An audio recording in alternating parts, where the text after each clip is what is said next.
Hello everyone! Today I want to tell you about the most durable metal on Earth, titanium. In the periodic table of chemical elements, titanium is in the fourth group, located after scandium.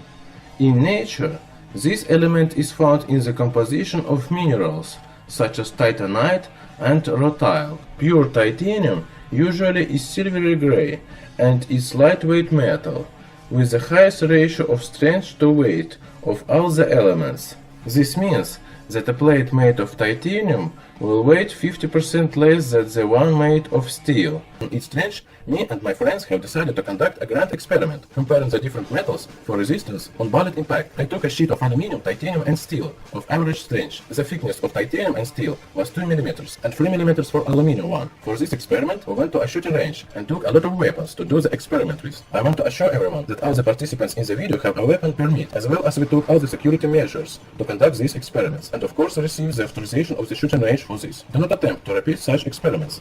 We took 3 different guns. Their names and calibers you can see on the screen. And just in case, we also decided to take a rifle with .208 caliber, in case none of the guns managed to pierce any of the metals. To begin with, I took the aluminum plate, and my friend Edward shot it with his pistol Walter, that shoots bullets weighing 4.6 grams. It can clearly be seen that an aluminum of 3 mm thickness can be easily penetrated even with such a small bullet. A 9 mm bullet also managed to easily pass through the aluminum sheet.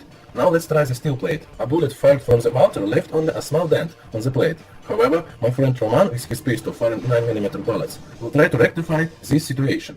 This footage shows that the 9 mm bullet almost struck the steel plate, slightly tearing the edges of the deepening. For a complete hole, the bullet lacked just a bit of energy. Now comes the fun part. Let's move to the titanium plate. It's the smallest one of the plates we brought, hence it might be not so easy to hit it from the 12 meters range. Let's start with the smallest one of the calibers we have, 7.65 mm. This shot hits the plate with pretty much almost no damage. Let's see if a 9 mm bullet can pierce it, as it has 2 times more energy. I think the photo clearly shows there are no holes from those bullets that couldn't pierce it, always because of the high ductility and tautness of titanium, which has a greater resistance to such impacts than steel. By the way, while we were shooting, something happened that one of the shooters called the grand occurrence. The second man shooting at the titanium hit the same spot as the previous 9 mm bullet, in essence creating a hole in the plate. However, with a single hit, titanium doesn't break unlike steel, even though it has almost 2 times lower density. I guess it wasn't a bad idea we also took a rifle with us. Let's see whether its bullet will strike the plate. The bullet, with such an enormous energy, goes through the titanium plate with no struggle. Also, the white sparks generated from the impact of the bullet on the surface of titanium are perfectly visible here too. In this comparison photo, I have put all the 3 plates together, so I could inspect them better.